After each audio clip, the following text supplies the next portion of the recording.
আবার আরেক সিস্টেম চালু হয়েছে, এখনো পোলা এক বিয়ে করে নাই, ডিভোর্সি মহিলার পিছনে পাগল। কেন? সুন্নত আল্লাহ নবী সাল্লাল্লাহু আলাইহি ওয়াসাল্লাম বলছে। তুই চিনোস কেমনে রে? তোর চিনার পদ্ধতি কি? হ্যাঁ, উনি খুবই ভালো, বুঝছেন ভাইয়া? ও আচ্ছা আচ্ছা, কেমনে বুঝলাম ভালো?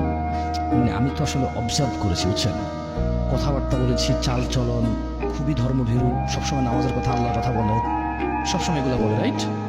দেখছেন, মানে ও ধর্মভীরু কিন্তু বেডির সাথে কথা বলে। আরে তোমার যদি বিধবা মহিলার ইচ্ছা করে বিয়ে করতে, ঘটককে বলো, কারা বিয়ের মিডিয়া আছে ওদেরকে বলো, তোমার বাপকে বলো যে আব্বা আমি বিয়ে করবো, তবে আমি একজন ডিভোর্সি মেয়ে বিয়ে করবো, আব্বা আমি বিয়ে করবো, আমি একজন বিধবা মেয়ে বিয়ে করবো। যদি কোনো বোন বিয়ে বসতে চায়, সে বলবে যে আব্বা আমি বিয়ে বসবো, তবে আমি কুমার ছেলের কাছে বসবো না, এমন একজন পুরুষ যার বউ আছে এবং তাদের খুব ভালো সুখের সংসার, যে পুরুষ তার বউয়ের প্রতি নির্যাতন করেন, আপনি এরকম একজন দেখেন। মানে যদি তোমার এত শখই জাগে বিবাহিত বেটার সাথে বিয়ে বসতে, তোমার যদি এত শখই জাগে ডিভোর্সি আর বিধবা মেয়ের সাথে বিয়ে বসতে, তখন তুমি ওই পদ্ধতি অবলম্বন করতে পারো, নিজে নিজে কানেক্টেড হয়ে যত দরকার।